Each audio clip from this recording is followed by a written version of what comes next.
Hello, everyone, and a warm welcome to our third episode in this series on world religions. Jim, after your last recording, we went for lunch, and I have to say I was very impressed with your grasp of popular culture. You mean that I knew that Taylor Swift was dating an American footballer? Yeah, I have to admit, I was really wowed by that. And I've decided, as a result, that I'm going to put your knowledge to the test, Jim. So at the end of this discussion, I'm going to give you a pop culture quiz, and we're going to see just how good your pop culture knowledge really is. I'm entirely confident. I mean, I do hope there's a prize at the end. The prize is to be determined, but I'm sure I can rustle something up. But no, we'll see how you do. I mean, we'll see whether or not you really deserve a prize, Jim. I have been preparing. Have you? Yes. Wow, okay. I'm intrigued to see what that looks like. Also, I think it's important that we ask you about how your new car is going. You've been in it all of a week now. Is it still in one piece? Are you enjoying it? Yes. It's difficult to get accustomed to it. My old car, I had this ancient iPod, which allowed me to listen to music I like, but I haven't plugged it into the new car, so I'm forced to listen to classic FM. And I was driving here today, and they were playing that piece, The Lark Ascending by Vaughan Williams, which is the most mind-numbingly irritating piece of music ever written. It makes me want to scream with vexation, or actually to shoot the ascending lark. And then after that, they played. What did they play? Yes, Brandenburg, number 4, which I love. So it was an emotional roller coaster. Okay, this isn't giving me a lot of confidence in terms of how you're going to perform in the pop quiz. the kind of piece of music you're throwing out there. But I'm glad things are going well. And what I'm also struck by is you have an iPod. I mean, I haven't seen an iPod probably since 2010, perhaps. Yes. You could probably get good money for that. It's probably like a vintage piece now. That's really hurtful. What I think is a piece of technology you regard as a cultural artifact. Could you bring that in next week so I could take a look at it? Maybe take a few photos and stuff. I'd love to see it. Anyway, Jim, move on. We will move swiftly on. I'm very excited about the quiz. But in this episode, we're going to be thinking about the main religions in China. And it's often said that there are 3 religions in China: Confucianism, Buddhism, and Daoism.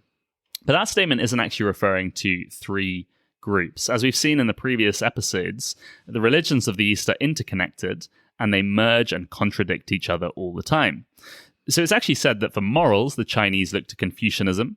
For spiritual experiences and mysticism, they look to Daoism. And for after-death needs, they look to Buddhism. Yes.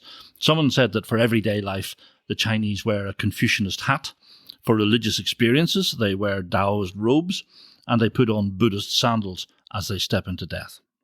There's actually a 4th element in Chinese spirituality, and it's called spiritism, which demands reverence for ancestors. And ancestor worship sits behind a lot of the religions in the East.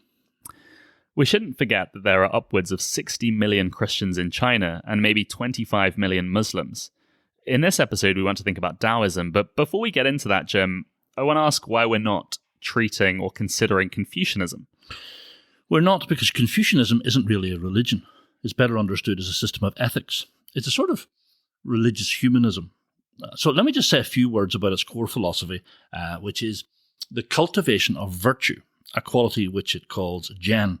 And Zhen is the most important of Confucius' principles for living in community. It might be translated as benevolence or goodness or human-heartedness. It sort of represents the ideal human relationship, one which displays the best of human capacities. So Zhen is bidirectional, in the sense that it is simultaneously a magnanimous, a sort of empathetic attitude to others, but also a respect for oneself. And some scholars suggest that the parable of the Good Samaritan is a good illustration of this concept in action. And Confucius said that the basis of Zhen, of virtue, is filial piety and fraternal love. So you can see the importance he attaches to family relationships, and you see that in Chinese social structures today. The father is to love the son, and the son to revere his father. Now, it's not as radical a concept as the New Testament idea of altruistic love, because there's no sense of sacrificing one's own aims for the benefit of others. Confucius is famous for what's called the silver rule rather than the golden rule of Christianity. because Confucianists say that we should not do to others that which we don't want anyone to do to us. Okay, so perhaps that's one difference. But the biggest difference between Confucianism and Christianity is that there is no answer to the questions about forgiveness, atonement, or redemption. So it's really just an ethical system. In the 1950s, Mao Zedong waged a ruthless war against Confucianism. He behaved with unspeakable cruelty in his campaign to impose atheism across the entire country. But it's really interesting. In more recent times, Chinese authorities have realized that there is a moral vacuum in the heart of their culture. So there has been a resurgence of interest in Confucianism as a source of moral fibre. So let's set Confucianism aside for now and think about Daoism. Tell us a bit more about what Daoism is. Well, I'm going to sound like a broken record here. You may recall that in both our conversation about Hinduism and then about Buddhism, we discovered that there were two main approaches. Okay? In each case, there was a philosophical version of the religion that rejected the notion of a personal God. And then there was the more popular communal version of the religion that stressed the honouring of gods. There was some sort of penance-based ritual and communal worship. So we have the philosophical Advaita Vedanta form of Hinduism, and then the popular Bhakti form. We had the philosophical atheistic form of Buddhism known as Theravada Buddhism, and the more popular devotional strand known as Mahayana Buddhism. Okay, so here comes the broken record again. Because Daoism has two forms. There's a philosophical form of Daoism, and then there is a religious Daoism, which offers all sorts of different gods. So for our purposes today, we're just going to focus on philosophical Daoism because it has some really interesting ideas contained within it. One way to approach Daoism is to see it as a reaction against Confucianism. Lao Tzu, the man who is regarded as the founder of Daoism, thought that Confucianism was too conformist and too moralistic. Confucius taught an ethical system that was about duty, restraint, and society, but Lao Tzu rebelled against that sort of establishment thinking. He stressed the individual rather than society, and he prized freedom and nature. I feel the need to tell our audience, Ollie, the first time we discussed Lao Tzu, we thought he was called Liz Truss. I mean, yeah, I don't like to admit these things, Jim. We can always edit these things out, but you just see the L and the T, and that was the first thing that came into my head. Liz Truss is many things, but a Chinese philosopher, she is not. Anyway, you're right about Daoism. And so instead of the Confucian view of virtue, the thing Taoists aim for is a concept called wu wei, which literally means not doing or not striving. Taoism teaches people to forget conforming to social norms and instead to focus on their feelings and, if you like, the non-rational side of life. Okay, there's strong sort of hippie generation vibes going on here, sort of a 1960s go-with-the-flow approach to life. Is that what it's about? That's actually not a bad way to get into Taoism, but it's really quite a subtle belief system. So let's think carefully about the core concept of the Tao itself. The Tao is the way of ultimate reality. It's apparently too vast for any human to comprehend. So the equivalent of the Bible in Daoism says, the Tao that can be spoken is not the true Tao. So the concept can never be defined. And the closest you get to a definition is that it is the womb from which all life springs. So it isn't a remote transcendent thing, it's the driving force behind all nature. It's like a benign life force that flows, giving life to everything. So the Tao is this incomprehensible life force that animates everything. How does that idea link with the thing you call wu wei, which is a rejection of striving in life? That is the key question. The goal of life, says the philosophical Taoist, is to align one's daily life to the Tao, to ride its boundless tide and delight in its flow. Now, that sounds very abstract, so I'm going to give you a couple of illustrations. The trick to living is to have a sort of suppleness or gracefulness that just lets the Tao flow through us. Now, you're far too young to remember cricketers called David Gower or Ian Botham. Oh, I know Ian Botham. Yeah, well, they were both excellent batsmen. But Botham generally clubbed the ball to the boundary with a really heavy bat.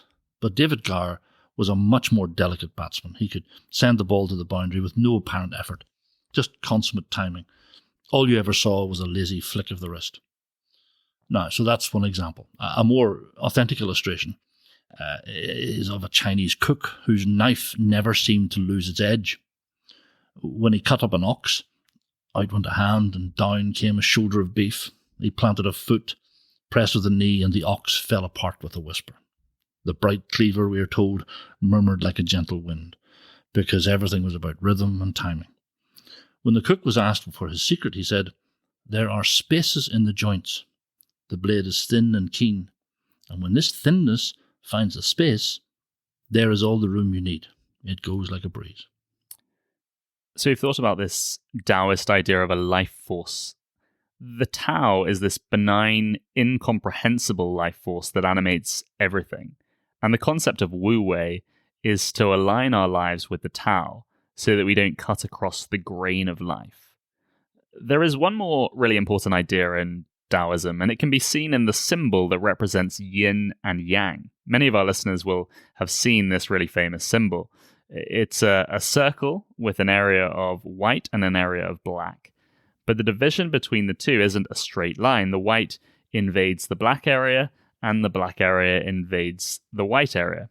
Even in the center of the black area, there is a white spot, and in the white area, there is a black spot. Tell us more about this symbol then, Jim. What does it mean, and why is it important?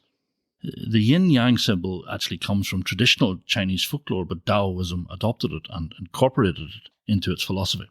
So let's think of what the black and white represent. That polarity sums up all of life's binaries, of its oppositions.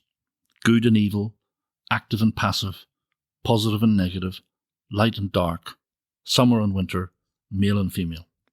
But the crucial point about the yin-yang symbol is that the black and white are not represented as two semicircles. Yes, each half is in tension with the other, but they are not flatly opposed. They complement and balance each other.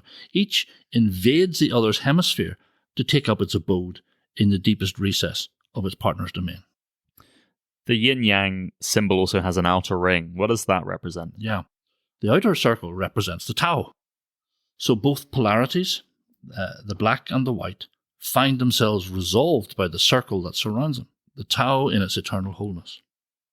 And in the context of that wholeness, the opposites appear as no more than phases in an endless cycling process, for each turns incessantly into its opposite and exchanges places with it. Now, of all the ideas we have discussed in this season, Ollie, this is the darkest, maybe even darker than the nihilism of Buddhism's nirvana. Because the yin-yang concept represents the idea that all values are relative. Even good and evil are no longer opposites. So we're staring at the doctrine called dualism, which says that ultimate reality is beyond good and evil. That yin-yang symbol makes me shudder, I'm going to be honest with you, every time I see it. Christianity has no truck with dualism. God is light, says the Bible. He is wholly good. Evil only exists in the created world, not within God himself. In fact, evil is best understood as a deprivation of the good. It's, if you like, the dark shadow behind the good, rather than being of equal ontological significance. In this season, we've encountered a lot of strange and even disturbing ideas about reality, Jim. And I'd like to take a few moments to reflect on what we've learned from a Christian perspective. So, what lessons can we draw from this brief excursion into the religions of the East? Okay, let's pick out a few of the ideas we've discussed about the nature of ultimate reality. In the philosophical school of Hinduism, we encountered the veil of Maya, the idea that all the distinct phenomena that we experience in real life are just illusions. Maya is a sort of cosmic magic show that creates the illusion that this world, the world we see and hear and touch, is real. The really real is this thing called the absolute impersonal, which is the realization that there is only one thing, all is one and one is all. So that was the idea from Hinduism. Then in Buddhism, we encountered the doctrine of the no-self. That doctrine begins by saying that the really real reality can't be conceptualized. It's this ever-changing sea of events that flows endlessly, one matrix of events causing another matrix of events, and so on. And as I said last week, we might vaguely grasp the idea that we're like a cork floating down a stream, that reality is this interconnected mesh of cause and effect, and that everything changes all the time. There's nothing of enduring substance. But Buddhism doesn't say that I am a cork floating down a stream. It says that there is no cork. There is only the stream. The thing I call self is just a moment in an interconnected set of processes. And it's this realization which the Buddha called enlightenment. And then today, in the conversation about Daoism, we encountered the yin-yang concept, the Tao, the impersonal life force that transcends good and evil. Now, here's what I want to do. Put those ideas together. Everything we experience is an illusion. The self does not exist, and there is no objective difference between good and evil. Now, that makes me shiver, Ollie. The world becomes a cold, meaningless void. It's every bit as meaningless as naturalism. We are at the mercy of impersonal forces that don't even recognize us as persons.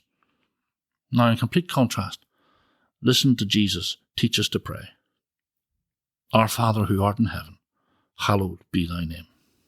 Yeah, Christianity says that at the heart of ultimate reality, there is mutuality. The triune God has within himself relationships between Father, Son, and Holy Spirit. So ultimate reality is personal. And that personal God has created us as personal beings. We can know him and love him. It is only Christianity which can explain the things every human being holds dear. Love, kindness, goodness, courage, gentleness. All those valuable qualities only make sense if persons are real. And they cannot emerge from physical matter, otherwise they're just illusions. Now, how bleak a worldview that is. We also discussed the ruthless doctrine of samsara and its endless cycle of reincarnation governed by karma. And that idea is logically incoherent, and it also breeds fatalism and pessimism. I think that's right. It's Christianity, uniquely, which offers a salvation that brings forgiveness and healing and acceptance and cleansing into the human soul. And it can even make sense of suffering because we can locate ourselves in the context of God's grand scheme of redemption. So that big story of the Bible, the story of creation, fall, redemption, and glory, injects purpose and value and significance into our lives, the three elements that interlock to produce true meaning. So, Jim, what would you say to a Hindu or Buddhist or Taoist who's listening to this podcast right now? Well, I would first reassure them that we aren't trying to impose some Western religion upon their culture. Christianity was forged in the Middle East. I think the one thing I would like to leave them with is this. The answer to life is not to treat everything you experience, even your own self, as an illusion. You are a person made by a personal creator. At the heart of reality, you don't need to find a cold, impersonal void. You can encounter a personal creator who loves you. To God, you are incalculably precious. And he has provided a way for you to come to know him, to share his life. He wants to make his home in your heart. So as a first step, read the first 3 chapters of Genesis, and then read John's Gospel, and encounter Jesus Christ. And just as an experiment, try going to church to meet some Christians. Watch them worship God using words and concepts and rationality, because we don't need to abandon reason in order to apprehend reality. And ask the Christians there loads of questions. So that's what I would say. Before we close, Jim, I feel I should remind you that you promised to give us a prophecy at the end of this episode. Now, I imagine that's why many listeners have actually tuned in to this episode, and I'm sure they are very eager to hear what you have to say.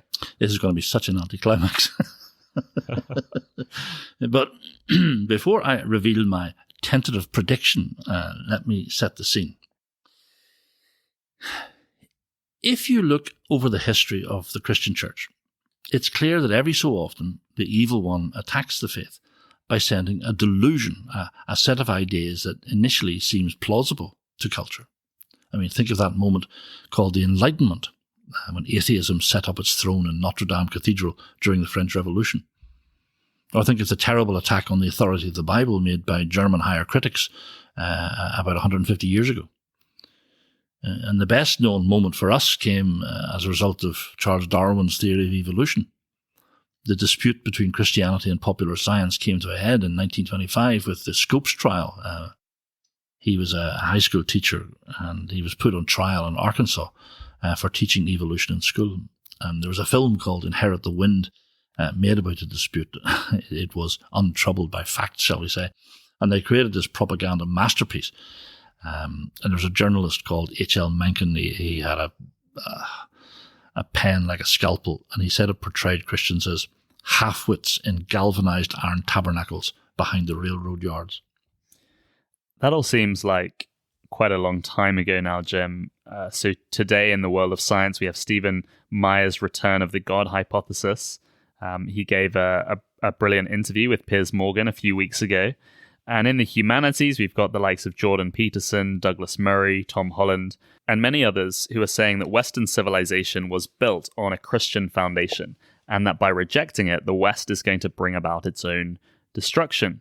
The attacks from Richard Dawkins in 2004 are now seen as almost a bit awkward and embarrassing. Those are all excellent points, Ollie. But you are in fact helping prepare the ground for my prophecy. So here's the thing, at an intellectual level, at the moment it's not too difficult to be a Christian. Now I know it's really tough in the real world of schools and the workplace. But that pressure comes from authoritarian thugs. I mean, it's not intellectual. In fact, Christians can look at ideologies like critical theory and expressive individualism and kick holes in them with ease. My point is that all the really frightening intellectual attacks on the Christian faith have been largely beaten back. We've already talked about the Enlightenment. Well, stand at the gates of Auschwitz and see how that project ended. Or think of the attacks on the Bible. Most of the ground seized by the higher critics has been won back. I mean, just think of the episode we did on the quest for the authentic Jesus. We're pretty much at the point where we can say to all those source critics, thank you very much for wasting everyone's time for the last 150 years. And what about Darwinism? Now, I might be being wildly optimistic here, but the wheels do seem to be coming off neo-Darwinian theory. I mean, I watched a lecture this week from an atheist biologist who described Richard Dawkins' selfish gene theory as complete nonsense. And the same mood is apparent in the world of physics. Modern cosmology is in such a state of flux that I think everything's pointing to what Thomas Kuhn called a paradigm shift. Yeah, and that all sounds like pretty good news, Jim. So I assume that means your prediction is going to be a very happy, upbeat one. Alas, Ollie, my Eeyore-like personality has produced a more depressing thought. Well, actually a realistic one. It does seem as if we are at the end of a struggle rather than in its early phases. We are closer to the beginning of the end rather than the end of the beginning. So, I do wonder, somewhere in the councils of hell, if another great deception will have to be built. And my prediction is that it will arrive sometime in the next 30 years. Now, I have just plucked that figure out of clean air, and so it has absolutely no significance. And tell us a bit more then about what you think that great deception will be. Well, it will become the spirit of the age, because they always do.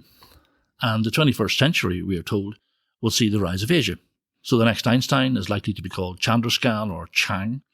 But to be serious, what I'm about to say I want to be serious, it could be complete and utter balderdash.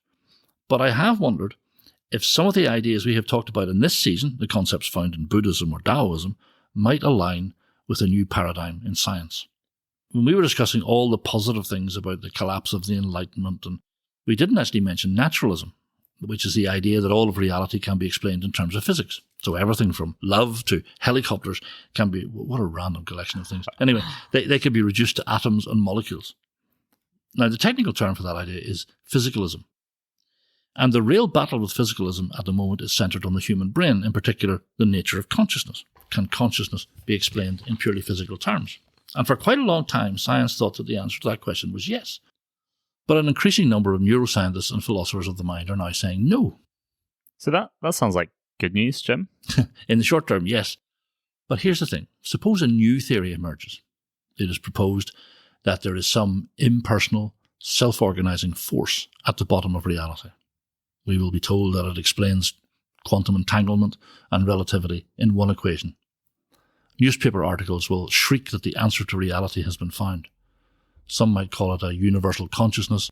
Others will say that information is more basic than matter. But it may get called the Tao force. And in one single step, Darwinian evolution suddenly becomes plausible. The problems with modern cosmology will all fall away, and consciousness will be explained. Now, everything I have just said is almost certainly nonsense, but it doesn't really matter if it is, because my real point here is that I think we're due for another great deception. And my message to our younger listeners is, don't panic. Do not be afraid. The church has been here many times before. The evil one only has a limited set of ideas, and if we hold our nerve, patient work by Christian scholars will show the new deception up to be a rehash of useless ideas that have already been discarded. If I had to illustrate it, I see this possible future as a moment when a group of old drunks get it into their heads that they will storm the headquarters of the SAS in Hertfordshire. I mean, imagine a drunk dad's army weaving its uncertain way towards the world's most elite regiment of special forces. That's all the devil's got in his arsenal. He never has anything new, so there is nothing to worry about here. Truth will always win in the end. Yeah, so that's actually quite a positive note to end on, Jim. Truth will always win in the end, and we should just hold our nerve when these things come along. Yes, but I would make a terrible prosperity gospel teacher.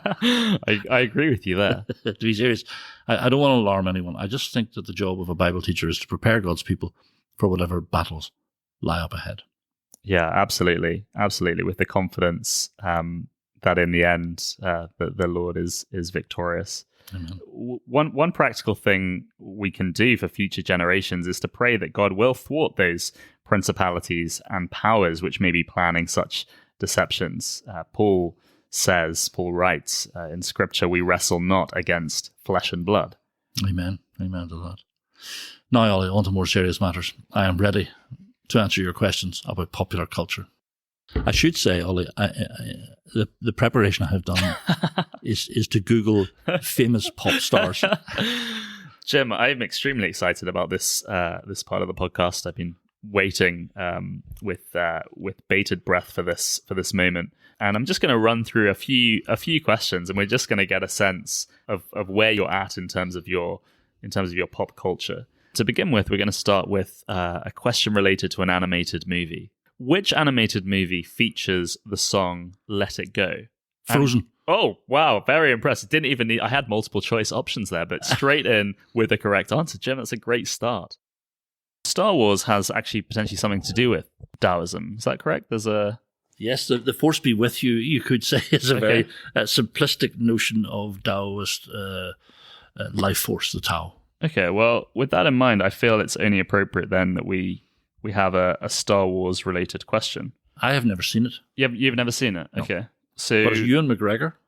Ewan McGregor? That's the answer. It's not. No. Ewan McGregor was in it. I believe he played... Luke Skywalker. I don't think he played Luke Skywalker. I think he played Obi-Wan Kenobi.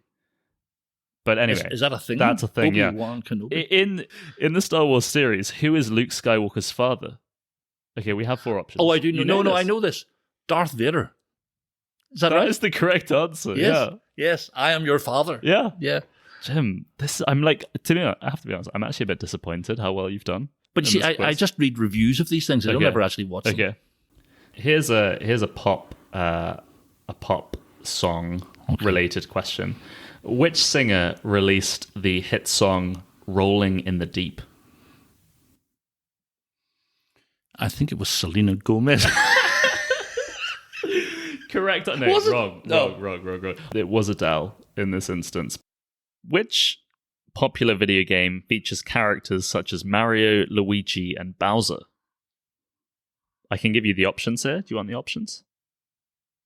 Is it something Mario Super Kart or something? Yeah, that is absolutely right. Super Mario. Very good. I read something about Mario here. Let's see if I can remember this. He was the owner of the building in which the developers of that game worked. Wow. And they couldn't pay their rent. And he gave them extra time. You're exceeding all expectations. Exactly. And he gave them extra time, and so that's why they named their central character Mario. Wow. You're really doing extremely well. Which movie franchise features a talking donkey voiced by Eddie Murphy? Shrek. Yes, Jim. In the morning, I'm going to make waffles. Isn't that what he says? I'm actually a bit vague on the specifics here. Jim, this is very impressive. I think our listeners will be really wowed by your performance in this quiz. You clearly prepared very well. And Google. The unfortunate thing for me is I'm going to have to now find you a prize. But thank you for listening. That's all for this week. Please do send in any other pop culture related questions for Jim. He's quite enjoying this, I think. And next week, Jim, what are we looking at next week? What's on next week? We'll be looking at Islam. Islam next week. That should be a really interesting and significant episode. So please do come back next Wednesday and listen to episode 4 of season 9.